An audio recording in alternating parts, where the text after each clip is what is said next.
हरिओम, उमानंदमय, ओम शांतिमय, ओम ज्ञानमय। आप सभी दर्शकों का हमारे चैनल पर स्वागत है।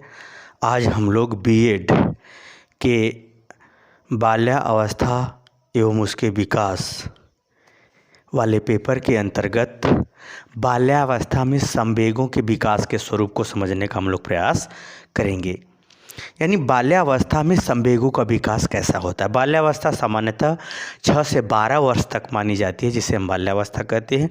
अब रह गई संवेग क्या होते हैं। संवेग का तात्पर्य ये होता है कि शरीर की वह अवस्था या वह उत्तेजित अवस्था जिसमें व्यक्ति एक विशेष हाव भाव अपने शारीरिक गतिविधि को प्रदर्शित करता है। जैसे कोई आपका मित्र आया या जिसकी आप प्रतीक्षा कर रहे हैं वो आ गया, तो आप प्रसन्नता से उससे मिलते हैं, एक विशेष प्रकार का हाव भाव बनता है, तो वह प्रसन्नता का जो है संवेग कहा जाएगा। उसी तरह से अगर कोई अपना है, किसी कारण से उसको कोई चोट लग गई है, तो आप उसको देख करके आपका चेहरा नर्वस हो जाता है, आप दुखी हो जाते हो, तो वह दुख का संवेग है। तो संवेग एक प्रकार की उत्तेजना है जो व्यक्ति के शरीर में विभिन्न क्रियाकलाप और व्यवहारों के अंतर्गत स्वतः ही प्रकट होती है। वो क्या कहलाता है? संवेग कहलाता है। संवेग के लिए कोई ट्रेनिंग नहीं होती है, बल्कि यह संवेग प्रकृति जन्म से ही या प्रकृति व्यवहार से ही उसके स्वभाव में प्रकट करती रहती है। ये एक प्रकार का जो है ये संवेग होता है, जिसमें काम, क्रोध, मद, लोभ ये सब आते हैं। प्रसन्नता, सुख, दुख, भय, ईर्ष्या, ये सब संवेग के ही रूप हैं। तो ये जो संवेग हैं, यह इनकी स्थिति बाल्यावस्था में कैसी होती है, इनके बढ़ने घटने का स्वरूप कैसा होता है, इन्हीं सब बातों को हम लोग इस वीडियो के अंतर्गत समझने का प्रयास करेंगे। वैसे अगर बाल्यावस्था 6 से जो 12 वर्ष की अवस्था है, इसमें बालक समाज से, पास पड़ोस से, विद्यालय से, मित्र मंडली से, चलचित्र से, पड़ोस से, सबसे वो संपर्क में आना शुरू हो जाता है, शिक्षा के संपर्क में, और समाज के भी संदर्भ में आता है, समाज के भी संपर्क में आता है, जिसके कारण से बालक के अंदर सीखने, समझने, व्यवहार करने की बातों के आधार पर भी उसके संवेगों का विकास होने लगता है। तो हमको ये देखना है इस वीडियो के अंतर्गत कि जो संवेग हैं, इन संवेगों का विकास किन किन परिस्थितियों में सामान्यतः किस रूप में होते हैं और किस तरह से होते हैं, उन सबको हम देखेंगे। सामान्यतः अगर हम बात करें तो जो बुद्धि होती है, बुद्धि बड़ी महत्वपूर्ण होती है।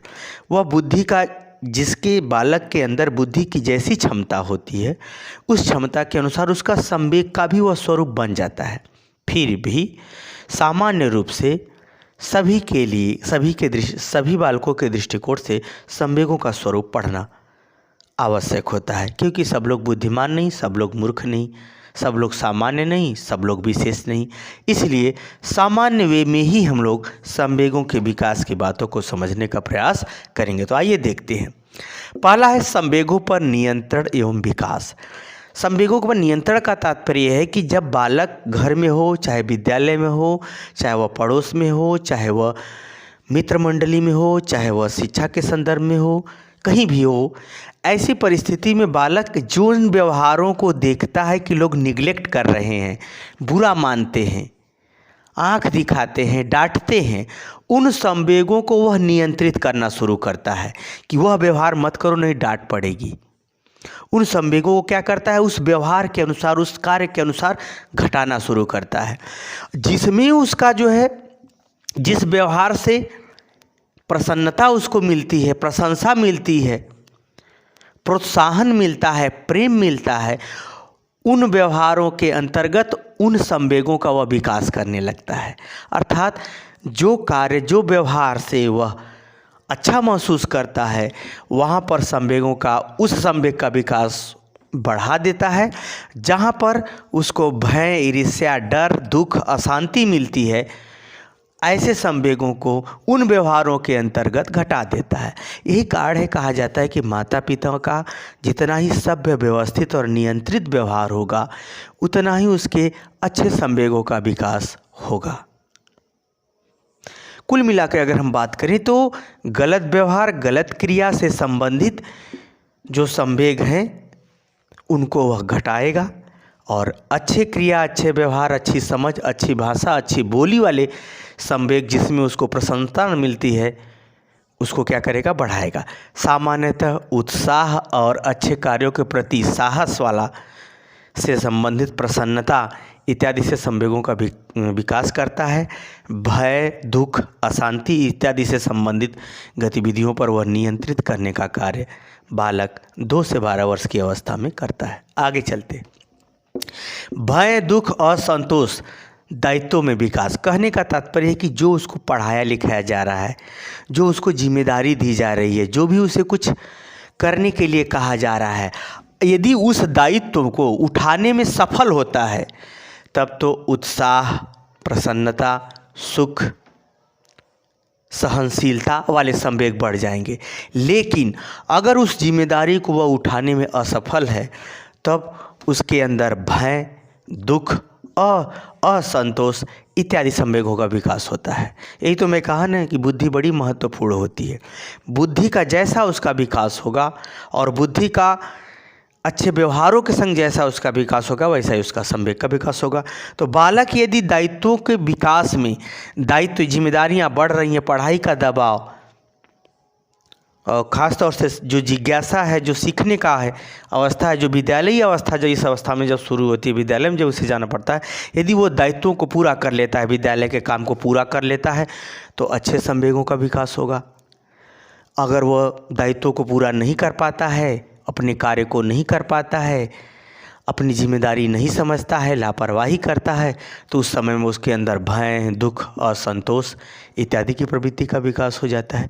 तो ये दायित्वों के संदर्भ में ऐसे संवेगों का विकास होता है। अगला है जिज्ञासु की प्रवृत्ति, धारणात्मक संवेगों का विकास। अर्थात बालक इस अवस्था में 6 से 12 वर्ष की अवस्था में बालक जिज्ञासु, जानने की इच्छा इसके अंदर बहुत होती है, बहुत प्रश्न करता है, कभी घर में तो विद्यालय में, फिर पास पड़ोस में या फिर मित्र मंडली में, ये सब जानने की उसके अंदर इच्छा बहुत होती है। जैसे ही वो जानने की इच्छा प्रकट करता है, अगर वह जान करके उसको याद रह जाता है, जान गया अब उसको याद है कि नहीं ये चीज़ ऐसी होती है, अगर वो धारण कर लेता है, तब तो अच्छे संवेगों का विकास होगा। वह साहसी होगा, विश्वासी होगा, उसके अंदर गट्स होगा, साहस होगा, उत्साह होगा, जोश होगा, प्रसन्नता होगी, ये सब संवेगों का विकास होता है। लेकिन यदि वह धारण करने में असफल है, यानी सुन करके समझ करके भूल रहा है, यानी उसके अंदर बुद्धि कम है या बुद्धि की क्षमता कम है, तो ऐसी परिस्थिति में उसे बार बार सीखने का दबाव पड़ने पर, बर्डन पड़ने पर, तो ऐसी परिस्थिति उसके अंदर असंतोष और ईर्ष्या यानी दुराव की प्रवृत्तियाँ उसके अंदर, दुराव की प्रवृत्तियाँ या ईर्ष्या वाले संवेग बढ़ जाते हैं। कहने का मतलब यह है कि ये जान लीजिए, संवेग जो हैं वह परिस्थिति के अनुसार घटते बढ़ते रहेंगे। अब किस अवस्था में बालक की कैसी परिस्थिति है, उस परिस्थिति के अनुसार उसकी क्या योग्यता, क्षमता है, उसी पर उसके संवेगों का स्वरूप निश्चित करेगा। आगे चलते हैं तुलनात्मक रूप से व्यवहारात्मक संवेग। जैसे बालक जब विद्यालय में जाता है तो वह अपने माता पिता से और विद्यालय के शिक्षकों से वह तुलनात्मक स्थिति में पहुंच जाता है कि कौन सी बात सही है, कौन सी बात गलत है। तो वह जो है शिक्षक को जब ज़्यादा महत्व देता है तो शिक्षकों के अनुसार उसके संवेग, समझ इत्यादि बढ़ती है। विद्यालय के अनुसार, विद्यालय में जो कुछ भी उसे सिखाया बताया जाता है, जब उसे समझ में आने लगता है, उस पर विश्वास करने लगता है, तो संवेग का विकास, जैसी शिक्षा व्यवस्था होगी, जैसा अध्यापक उसे निर्देशित करेगा, समझाएगा, उस तरह से संवेगों का विकास होगा।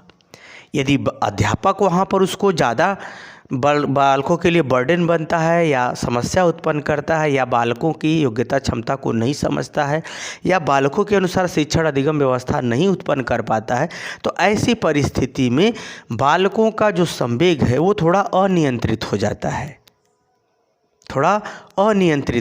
है, वास्तव में हमारे पास जो अच्छे बुरे दोनों संवेग है, तो बुरे संवेगों को घटाना और अच्छे संवेगों को बढ़ाना हर स्तर पर यही काम किया जाता है, ताकि व्यक्ति या बालक आत्मनियंत्रित होकर के वो अपने व्यवहार को सही दिशा में, सही ढंग से, सही लोगों के बीच में सही ढंग से प्रस्तुत कर सके।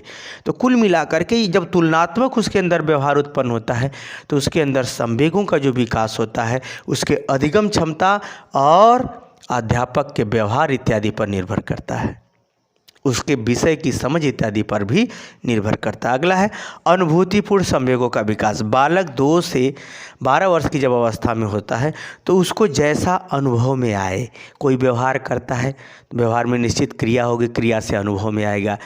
प्रसन्नता, जिस कार्य में वो जो कार्य उसको अच्छा लगेगा, जो व्यवहार अच्छा लगेगा, वहाँ साथ प्रसन्नता यानी सुख का संवेग ज़्यादा बढ़ाना चाहेगा, वह व्यवहार को बार बार दोहराना चाहेगा।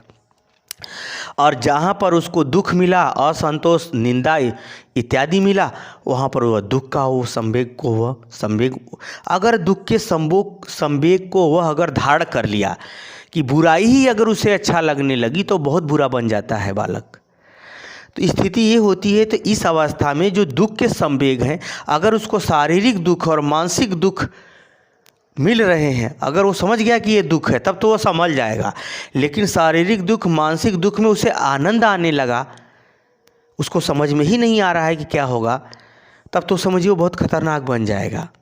कुल मिलाकर के गलत संवेगों का उसका विकास बढ़ जाएगा। इसमें ईर्ष्या, कलह, क्लेश, निंदा, ये सब व्यवहार क्रिया करते हुए वह दुख यानी गलत प्रवृत्तियों की तरफ वह बढ़ता चला जाएगा। तो कुल मिलाकर के वह अनुभूति युक्त, अब उसको शिक्षा पढ़ने में तो मेहनत लगती है, लेकिन अगर उस दुख को सुख समझने लगा, यानी दुख वाले संवेग को अपने भविष्य के लिए अच्छा समझने लगा, मानसिक रूप से अपने आप को नियंत्रित कर लिया, तो वह अनुभूति उसे बहुत कुछ सुख का संवेग या सुख का व्यवहार यानी दुख को पी करके सुख वाले संवेग को बढ़ा देगा। तो कुल मिलाकर के अनुभूति जैसी होगी वैसा उसके संवेगों के विकास का स्वरूप बनेगा। आगे चलते हैं। चूँकि ऐसे जो अनुभूति होती है, जैसे मित्र मंडली का भी इसी अवस्था में मित्र मंडली भी बनती है, तो मित्र मंडली का भी इसमें बड़ा महत्वपूर्ण योगदान होता है, जो उसके अनुभूतिपूर्ण संवेगों के विकास में व्यवहार प्रस्तुत करता है। आगे है समूहगत संवेगों का विकास। इस अवस्था में समूहगत, जैसे बालक जब पढ़ने जाता है तो उस बालकों का कुछ न कुछ समूह बन जाता है, मित्र मंडली अपनी बन जाती है। हालांकि मित्र मंडली के प्रति उनको विशेष प्रेम नहीं होता, लेकिन अपने समूह को लेकर के अपने समूह में लगाव, राग, प्रेम इत्यादि वाले संवेग को बढ़ाते हैं। दूसरे समूह जो प्रतिद्वंद्वी का समूह है, या खेल को लेकर के या किसी व्यवहार को लेकर के, उनमें थोड़ा द्वेष या थोड़ा उनसे ईर्ष्या इत्यादि वाले संवेगों का भी विकास हो जाता है। तो ये समूहगत व्यवहारों के अंतर्गत भी उनके अंदर राग द्वेष वाले संवेगों का विकास होता है। अगला है उत्तर बाल्यावस्था। उत्तर बाल्यावस्था यानी लगभग 10 से 12 वर्ष की अवस्था को उत्तर बाल्यावस्था कहते हैं। इस अवस्था तक पहुँचते बालक हंसी मजाक उसको बड़ा पसंद आता है। लड़ाई झगड़ा का करना, सुनना बातें, लड़ाई झगड़ा करवा देना, झूठ बोल के लड़ाई झगड़ा करा देना, उसमें उसको बड़ा आनंद आता है। व्यंग भी करने में बड़ा आनंद आता है। लड़ेंगे झगड़ेंगे, लेकिन इसमें प्रेम ज़्यादा नहीं होता है। इस अवस्था में किसी से बहुत ज़्यादा लगाव नहीं होता है, प्रेम की स्थिति थोड़ा कम होती है, परंतु लड़ाई झगड़ा, हास्य व्यंग वाली स्थिति में वो ज़्यादा मौज मस्ती करते रहते हैं। ऐसी अवस्था में उनका यानी 10 से 12 वर्ष की अवस्था में ऐसे संवेगों का स्वरूप देखने को मिलता है। अगला है सामाजिकरण की प्रवृत्तियाँ। सामाजिकरण की प्रवृत्ति संवेगों का विकास। सामाजिकरण की प्रवृत्तियों से संबंधित संवेगों का विकास कैसे होता है? जैसे ये व्यवहार जो करते हैं वो भी जानना चाहते हैं कि समाज में कैसा है। अगर समाज में वो निंदा है, समाज गलत मानता है, घर के लोग गलत मानते हैं, तो धीरे धीरे क्या करेगा, उसको छिपाना शुरू करेगा, या नहीं छिपाता है तो सुधारना शुरू कर देगा। तो अच्छे संवेगों का विकास हो जाएगा, यानी उसको सुख, दया, क्षमा इत्यादि संवेगों का विकास होगा, प्रेम का विकास होगा, अच्छे संवेगों का विकास होगा। लेकिन अगर वह समाज के विपरीत व्यवहार करता है तो दुख, निंदा, समाज के मूल्य, मान्यता, व्यवहार इत्यादि के अगर विपरीत, सभ्यता के विपरीत अगर व्यवहार करता है तो उसके अंदर दुख, निंदा इत्यादि संबंधी संवेगों का विकास होगा। निंदा तो एक प्रकार से व्यवहार ही है। निंदा का मतलब कष्ट से संबंधित, यानी जब वो गलत चीज़ों को ही अच्छा समझने लगेगा तो गलत संवेगों का विकास, और सही व्यवहार को सही दिशा में सबके प्रसन्नता के लिए जब व्यवहार करेगा तो समाज में उसको अच्छे संवेगों का विकास होगा। आगे है संबंध, हाँ, संकोच एवं लज्जा है। जब बालक नए लोगों से, नए व्यक्तियों से, नए बालकों से मिलता है तो प्रारंभ में उसे संकोच और लज्जा की स्थिति उत्पन्न होती है। फिर वह संभल करके व्यवहार करता है। यदि व्यवहार अनुकूल हुआ तो प्रसन्नता का संवेग बढ़ेगा, यानी सुख वाला संवेग बढ़ेगा। और यदि उस व्यवहार में किसी प्रकार से गलत या दुर्घटना या किसी प्रकार का उसे घाटा या दुख हुआ तो वहाँ उसके अंदर नए संबंधों के प्रति भय उत्पन्न हो जाता है।